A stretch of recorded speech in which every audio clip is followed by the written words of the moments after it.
Hello, everyone. So, this is going to be a very condensed version of what would have been our normal lecture. I'm going to cover some things, and then some of the rest of it I'll cover next week. But I do want to give you some sort of framing because you are watching two films this weekend, and I do want to give you some context. It doesn't matter where you grew up or, how much exposure you had to various forms of media, you were all exposed to it. Even if your parents had a very strict regimen that you were only allowed to watch certain things or maybe not watch television at all, just living in our daily life, you walk out the street, you see advertisements, you might, especially in school, you'll be exposed to, even if you yourself don't watch it, your classmates watching stuff or reading stuff or playing games, especially video games and so forth. So we've all been from the very young age, basically the moment we opened up our eyeballs, have been exposed to some sort of media and representation. And I want you, as we go forward, to think about how it impacted you and to really think about how media images, as well as messages, storylines, and so forth in the media impacted you, not only on your sense of self and who you are, or maybe even who you want to be or how you should be, but especially for this class, thinking about in regards to gender. So, as you go forward, I do want you to think about what media images, films, books influenced you as a kid. What was the first character or real life person in the media that you looked up to or wanted to be like? So, not a family member, but somebody that you either saw on television or somebody you read in a book or something like that. And then lastly, I want you to think about what lessons from whatever you were reading as a kid, watching as a kid, playing as a kid, did you learn, especially messages and instructions around gender, how you should look or behave from the media? So, some of the things that we are going to cover in this module, you've already explored a bit in regards to masculinity. The masculine really goes into talking about how media images to video games, to stories, to even like sports coverage or advertisements have impacted particularly ideas around hegemonic masculinity and even forms of toxic masculinity. The sort of TV shows that are very much, or TV shows or films or any sort of media directed towards boys, still, while there are changes happening, they still very much fall along some very toxic lines around particularly hegemonic masculinity. Recent studies on masculinity in media have sort of talked about how while there have been, changes, and while people in your life definitely influence, how you're going to grow up. So for boys, friends, families, teachers, community leaders all play a role in helping boys define what it means to be a man. But boys are also consumers, just like girls are consumers of media, and they do play a role in either reinforcing ideas or sort of rewarding ideas of what it means to be a real or an ideal man in our society.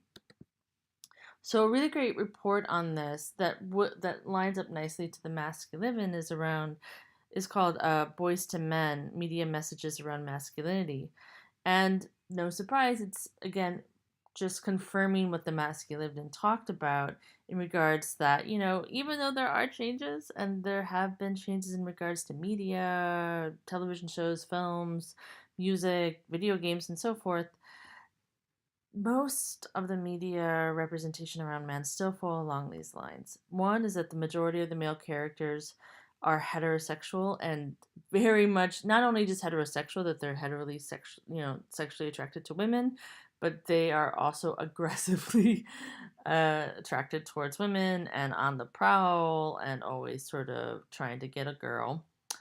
The most male characters, whether that's in television, film, video games, even in books, are often associated with the public sphere. So basically, working, right? Their job, their education, that type of thing. rather than what we would consider the private sphere, home, taking care of the home, taking care of the family, and all of that. And that, problems related to work, especially pressures of the job, are more important than problems related to home. And still, the majority of male representation in the media is white.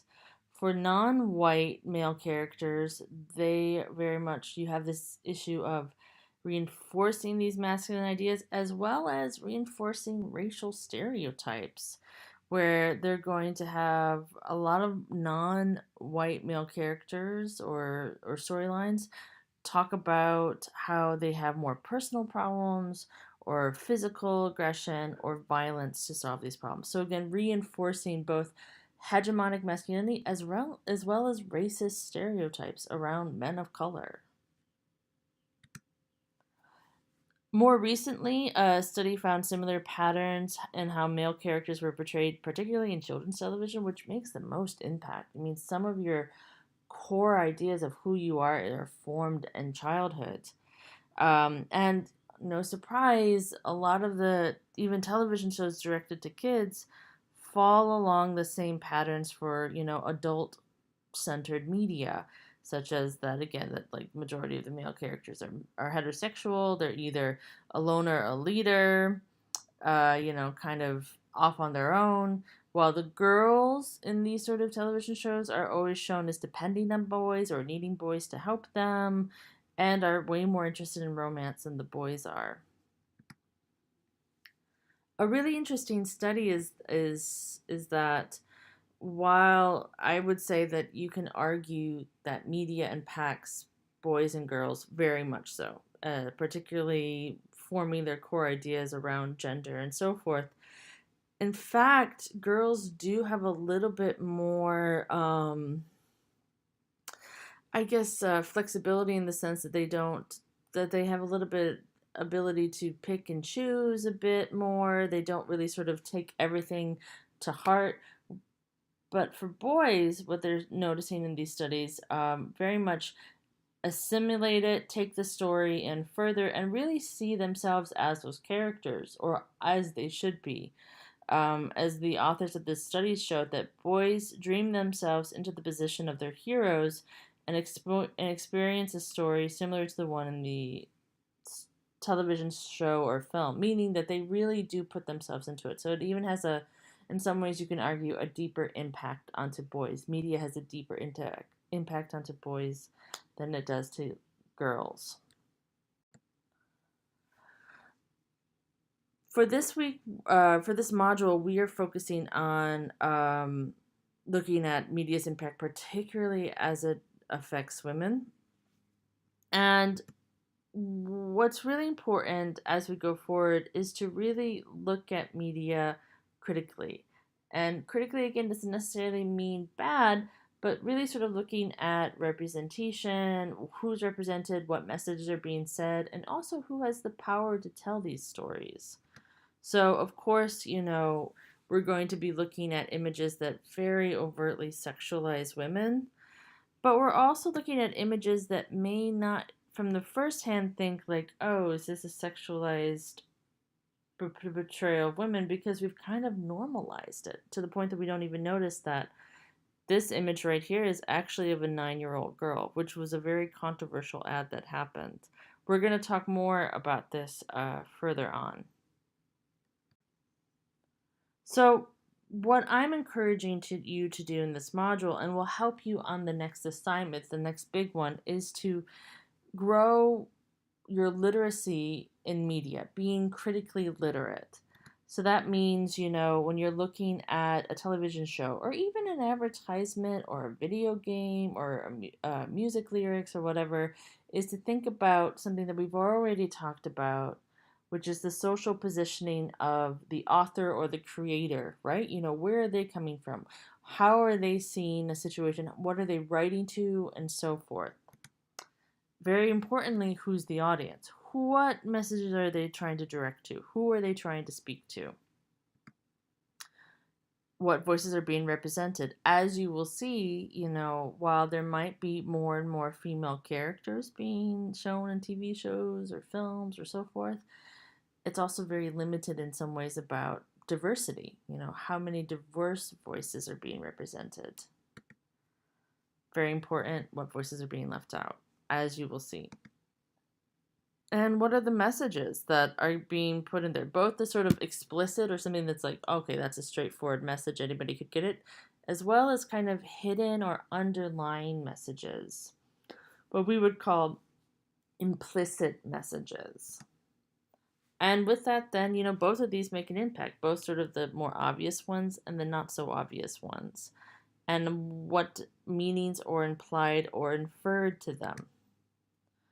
Very important as we talk some more, silence or absence of representation is also important to look at, like whose voices are missing and also who's not being represented. And you are a consumer of media, so I want you to also think about all these images and how you relate them to yourself and how they impact you in maybe direct or not so direct way, or how they impact people in your life. And I want you to think about how you are listening and understanding it. So very much it's about being aware, because again, something that we've talked about already in this class about gender is that we see gender, we don't see gender anymore because we've been raised in a gendered society. So a lot of these sort of social norms that we just think of like, oh, that's the way it's supposed to be, are obviously socially constructed. Very much so when we then look at media. We can look at ads such as this one from Mr. Clean, which is essentially, this Mother's Day, get back to the job that really matters. And on the outside, it's like, oh, okay, it doesn't matter. But it is reinforcing some gender norms, particularly that on Mother's Day you should be cleaning, a woman should be a cleaner, a mother, and so forth. It'd be interesting if, like, when you look at advertisements, if you switch the gender, if it was a guy cleaning and it said, this Father's Day, get back to the job that really matters. I wonder what type of messages would be taken away from that. So it's really important to be aware about how social norms and rules are being reinforced by the media, just like this advertisement. Again, seemingly harmless is advertising a cleaning product, but very much is playing on gender norms to not only sell the project, but to also reinforce these ideas about what does it mean to be a good woman, a good mother, and so forth. Oftentimes it's subtle. I mean, even this ad, I would say, is not as direct as other ads. But, the other important thing I want you to also think about is that we see these ads, this or many similar ones, that we don't even notice, like, why is it always like these ads for cleaning are directed only towards women? And even though we might not notice it from the beginning when we're looking at something, it feeds into our subconscious. Like, it's still there. It still makes an impact even when we don't notice it. So something what we're going to do with these two modules, both the module on misrepresentation, so representation of women, and the module on sexuality, is to sort of talk about how media images or the gendered framing of sexuality do impact each other, so that, how women think of themselves as sexual beings are very much related and interconnected to media images of women being sexualized and the messages around that.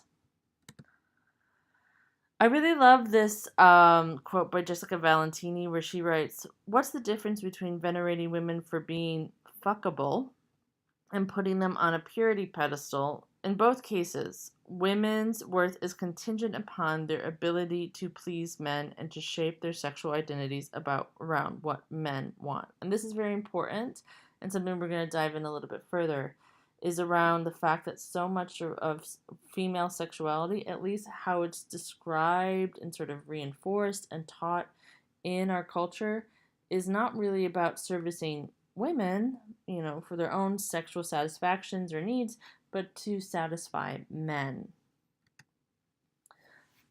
It's really important as we go forward. We're going to be focusing on media in this lecture, but we will be talking more about sexuality on Monday. How we talk about sex and or sexuality is very gendered. and how we regulate sex or sexuality is also gendered. Far too often, women and girls' bodies, their sexual needs, their sexuality are framed in the context of what men need or male desire and needs. And while these sort of scripts or these sort of framing of female sexuality in media and politics and just day-to-day interaction, even in education, favor men, they also do a big disservice to men, as we'll talk about later on Monday. One thing that I want us to talk a lot about more in this little quick lecture is around sexual objectification of women's bodies. What is sexual objectification? Is the process of representing or treating a person like a sex object, one that serves another's sexual pleasure. So instead of seeing women as sexual subjects, meaning that they're their own person, making their own decisions, desires, needs, and wants, they are only seen, particularly in the media, as objects willing to be consumed by men or to service men. So, no surprise, we don't have a really great relationship in regards to female sexuality, just women in general in the media. The pressure to put women through ads, television, film, and new media to be sexually attractive and sexually active is incredibly profound. I mean, even your access to sort of television or media depends on if you are seen as conventionally sexually attractive. And while this is nothing new and it's just long-going sexism, research has found that women's representation in popular media, so that's television shows to video games to music to all of that, to advertisements, has steadily become more and more sexualized over the last 40 years. So, sexual objectification is very much showing women as just objects and using their bodies to sell something. Even things that you think, why would you need this to sell? I don't know, Arby's sandwiches or a ring. Of course, there are other messages to this. It's not only that like we want to look at a woman's legs, but also there's a message behind it around, getting women to be available, particularly sexually available towards men, to being like aggressive and sexually aggressive towards women. There's a lot of advertisements that very much reproduce sexually violent scenes onto women, to women just being seen as objects, just like literally objects, like a shoe and something like that can be easily displaced. Of course, people will say, well, men are also sexually objectified, and you are right, men are, but to a far, far, far less degree than women. And also oftentimes it's played for fun in some ways, that we, a lot of the advertisements that show like a super sexy man or showing them, being very sexually attractive or even trying to appeal towards women is seen as lighthearted or even sometimes made as a joke. Because, of course, men are considered in our society sexual subjects, meaning that they have their own sort of power, control, authority, agency. Women are seen as objects made to be consumed and in service of men. So let's talk a bit more around women as sexual objects. Women become sexual objects when their bodies and their sexuality are linked to products that are bought and sold. So literally, like these is a real advertisement for shoes and books or not bags and leather and sunglasses onto a naked woman's body. Of course, there's far other more egregious ads where really, they're trying to show that the store is open and they just show a woman spreading her legs. Media activist Jean Kilborn notes that women's bodies are often dismembered into legs, breasts, or thighs, reinforcing the message that women are objects rather than a whole being. And take notice of this. You will see this in advertisements, particularly, where they might not even show a full person's body. They'll just show the leg of a woman, or a butt of a woman, or the breast of a woman, and not really showing that she's a full person. Again, as if these parts can just be disassociated from the person, because again, we don't think of women as people, we think of them as objects. As you can see with this Katy Perry ad. To, the Mentos ad, again, cutting off pieces, literally cutting off the head of women to sell gum. And although women's sexuality is no longer a taboo subject, at least for the most part, I mean, there's more discussions around it, many researchers question whether or not the sort of sexualization of women's bodies in the media is actually liberating. Is this empowerment, that women can also have sexual desires and needs? Or is this still objectification servicing mostly male fantasies, desires, and needs? Unfortunately, while I'm grateful that there is more discussion around female sexuality in just our culture, still most of it is framed in the service of men, that women should primarily concern themselves with attracting and sexually satisfying men. You see this very much in regards to media, even media directed towards women.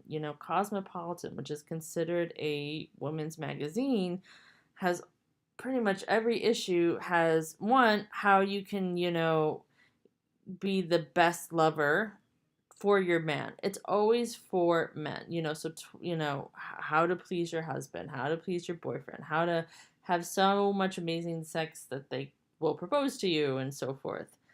And then even images, or even sort of what you would consider sexually empowering images for women, like, cartoon characters and so forth. Oftentimes they're still servicing male desires and needs, and not really sort of empowering the female character, nor even the female audience around it. A big trend, particularly in women's magazines, but also you can see this in films and television shows, is around this theme of how to catch and keep your man. So there's this overrepresentation, not only on certain body types, particularly thinness, and therefore if you're physically attractive and sexually desirable under these limited conventions, you will get your ultimate prize, which is a man. And there have been really great studies around particularly female magazines, or magazines directed towards a female audience, where magazine covers reveal that messages about weight loss are often placed next to messages about men and relationships. As you can see from this ad, drop 2 sizes, hot sex news, kick your sex up a notch, right? Like, there you have it, back and back. A 2008 study of female leads in G-rated films. So again, this is not only isolated to women's magazines. This is just another example of one.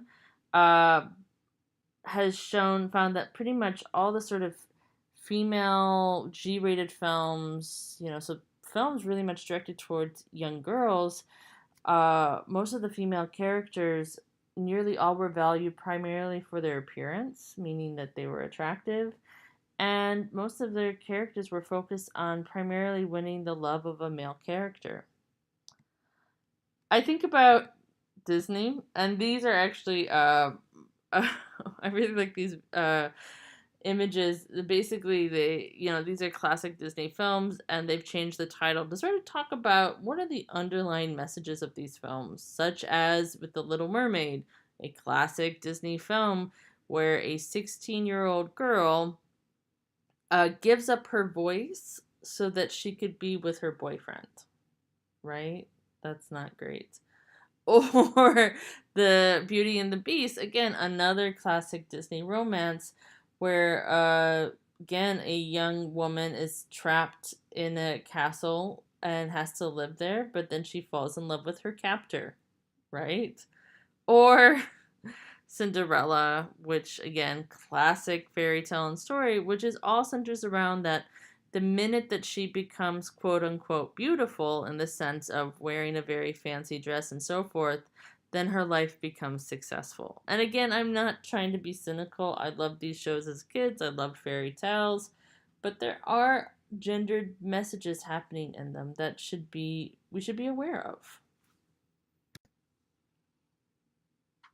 In sort of connection to sexual objectification of women is also sexual objectification of young girls, like children. You know, women are equally misrepresented, especially when we see that more and more there's this hypersexualization of very young girls, most notably in fashion and in advertising. The fashion industry is one of the major drive for this trend where they're commonly now hiring 12 to 13-year-old girls and dressing them up as if they were models, as if they were grown women. This trend is not new. I remember when I was in high school, Britney Spears was very popular. And while she was technically an adult, in the sense that I think she was 18, 19, she was very much marketed as a little girl in the sense of overly infantilizing her. So you have both the sort of hyper sexualization of actual young girls and then the infantilization or sexualization, making women look like little girls to feed into this sort of, again, to service this need of sexual desire for men, for young girls. Social media is another thing to think about when we're thinking about misrepresentation.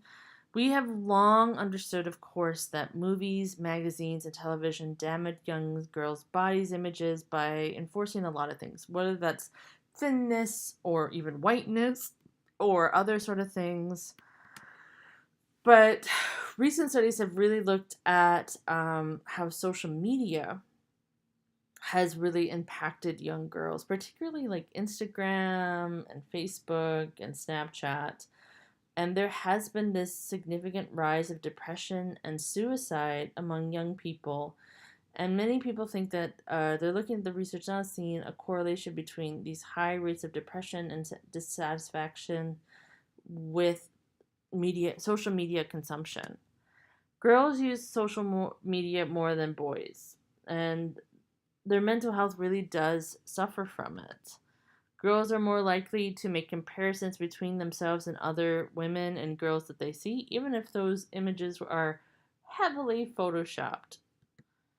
A recent study by the CDC said that, found that 53% of 13-year-old American girls are unhappy with their bodies. That number grew to 78% by the time they reached 17. Another over 80% of 10-year-old American girls are afraid that they are fat. 10-year-old girls. And another found over 30% of 10 to 14-year-olds are actively dieting. And again, a lot of it is around these sort of social media and these images and how they impact.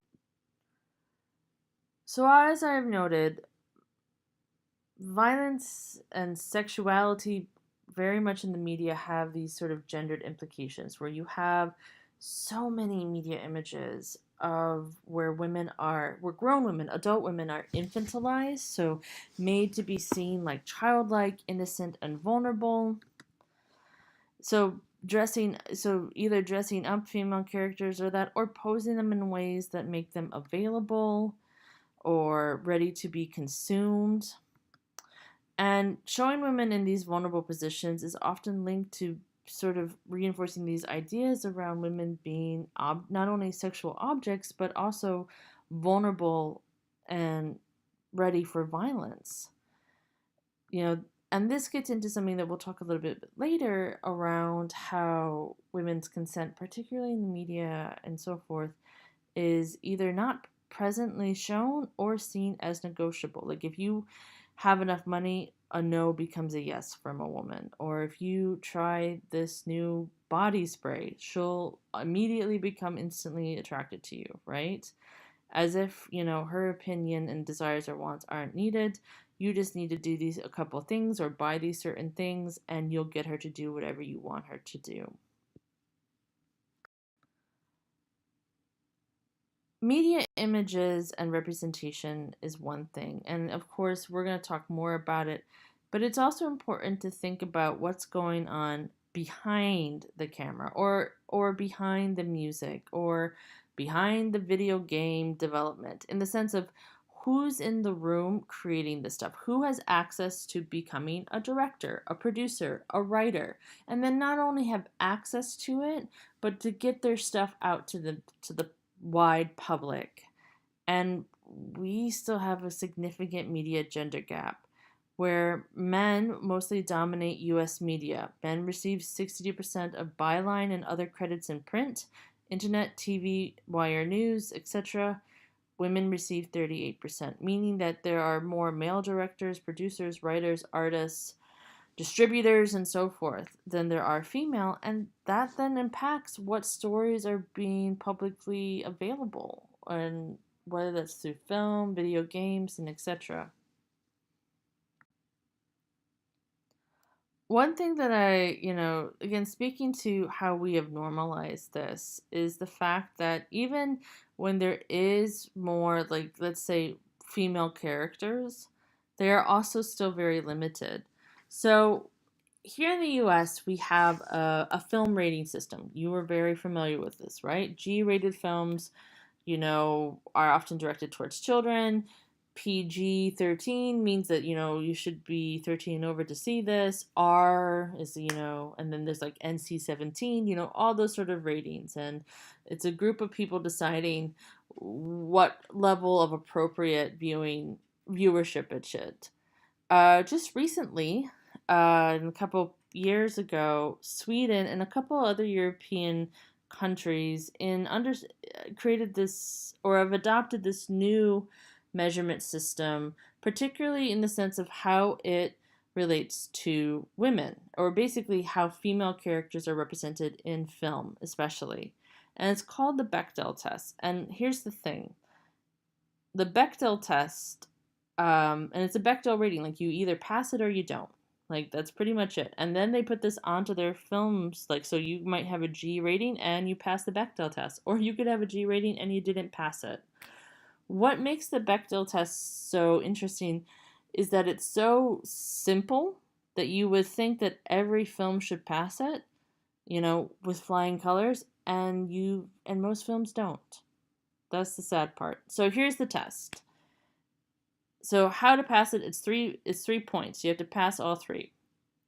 The first one is, does the film or television show have 2 women in it? Meaning just 2 female separate characters. Okay, check. But then do these at least 2 female characters speak to one another? Meaning, like, they actually speak to each other. Not just in a room where everybody's talking or listening, but actually speak one-to-one with each other. And then, do they speak one-to-one with each other, and it's not about a man or the male protagonist or the main male character? Now you think again, God, this seems like a really simple test. So simple. Wouldn't everything pass? Truth is that most films don't pass this. Here's a couple films that do not pass it. I'm shocked, you're shocked, but it's true. From Avatar, where even a great film and has a lot of female characters, they're mostly all the female characters, when they do talk to one another, are talking to a man. Finding Dory also does not pass it. Toy Story does not pass it. Lord of the Rings, a major blockbuster about 20 years ago, never passed it. Harry Potter, my beloved series, actually doesn't pass it, because while there are many female characters, few of them actually talk to one another, and few of them actually and they don't talk about each other that's not about Harry Potter. A film that recently passed it was Avengers Infinity War, which was very fun to see. And there's a lot of female characters in it. So it can be done, but it's really rare when it is. So it's just, again, to point out something that we don't even notice or think about. The fact that there are actually so few films that, one, have more than one female character, two, that these female characters talk to one another, and three, that they talk to one another not just about a man. Which again just speaks about how still so much of media is directed towards a male audience. Even if it's a chick flick, it's still directed a lot of times to a male audience. When we think about other sort of forms of media, particularly ones that we would think of as like having a serious impact, such as news media, we see the same sort of issues. So the news media is not that much better, you know. Although there's been a steadily increase of the number of women professionals in the news, most mainstream press coverage continues to rely on men as either experts in the field of business, politics, and economics. Female newscasters, journalists, and so forth are more likely to be featured in stories about accidents, natural disasters, or domestic violence than in stories about their professional abilities or expertise. In a really interesting study in 2006, studied news coverage of women and women's issues in 70 countries, and it was really depressing, where they found that only 17% of stories quote women. Only 1 in 14 women were presented as victims, compared to 1 in 21 of men, and 1 in 5 women was shown in the context of her family, compared to 116 men.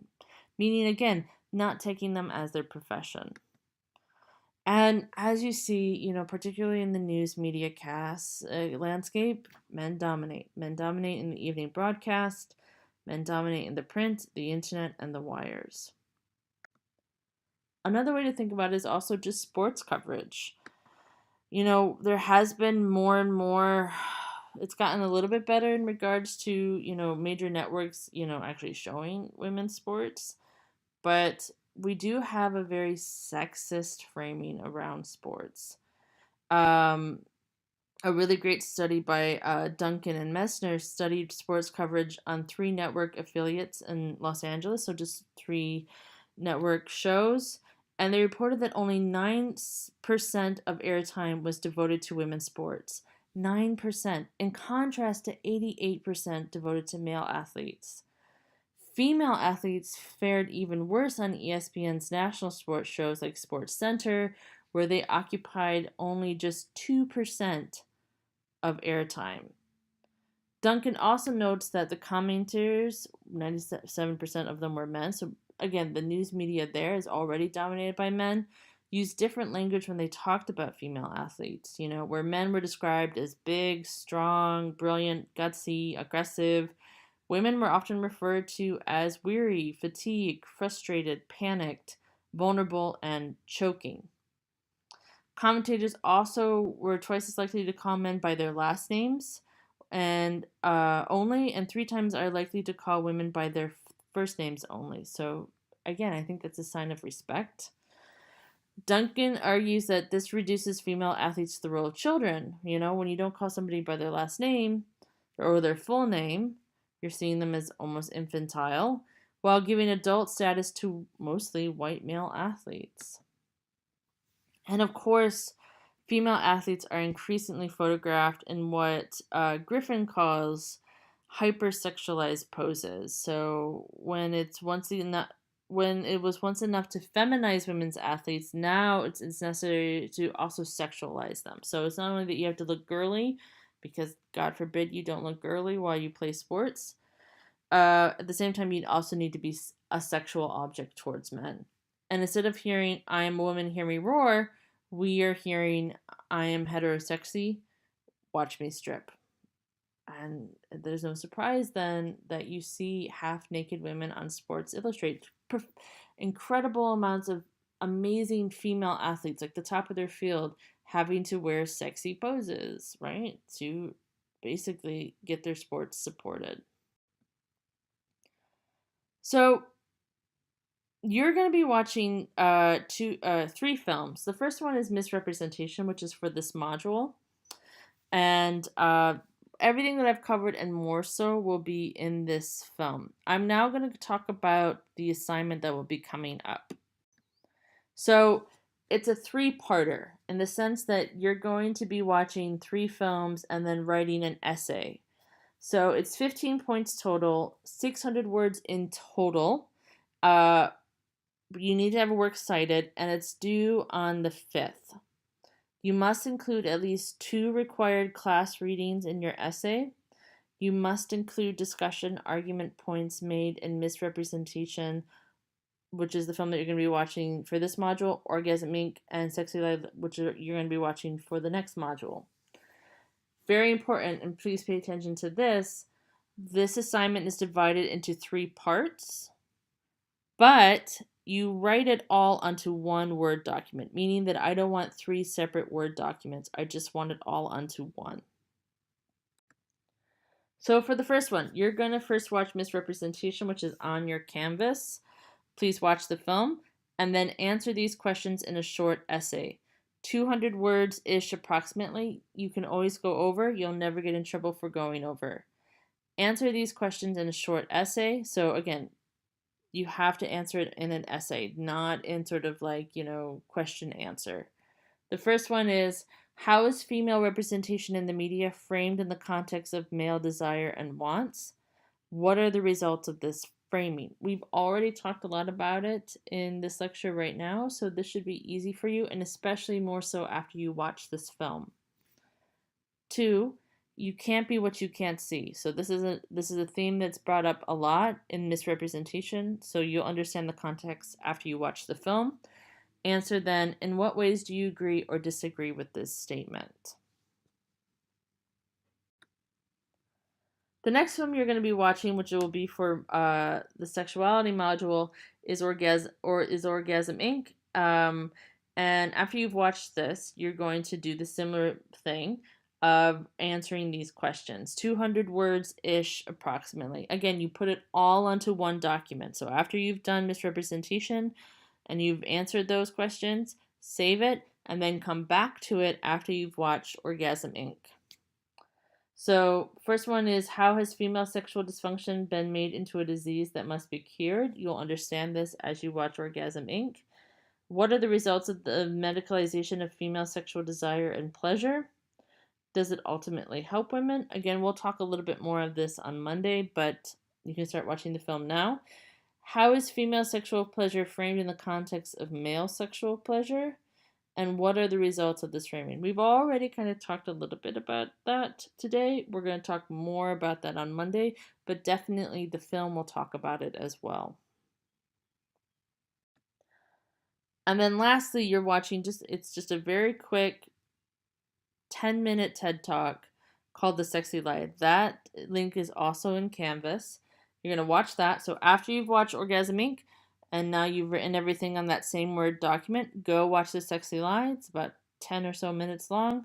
Come back to that same Word document and answer these questions. How would you connect the arguments made about the representation of women in Misrepresentation and female sexuality in Orgasm Inc. to The Sexy Life? You have to watch the Misrepresentation and Orgasm Inc. before you watch Sexy Lie. 2, how can we work to dismantle the hypersexualization of women while still empowering women and their sexuality? So very important. You need to put 3 parts into one document, meaning that, again, I don't want 3 separate submissions. So Misrepresentation, Orgasm Inc., Sexy Lie, all into one document. Make sure that in this entire document, you have at least 2 required readings that you have talked to and you've cited and you have referenced in your paper, and you have it as your works cited at the bottom. You will lose points if you do not have this. And make sure, again, that you have a works cited at the bottom. You can use any 2 readings from any of the modules that we've covered so far, or even ones in the future. Of course, if you have any questions, you can email me and I'll answer them. But get started with the films, and we'll touch upon this again on Monday.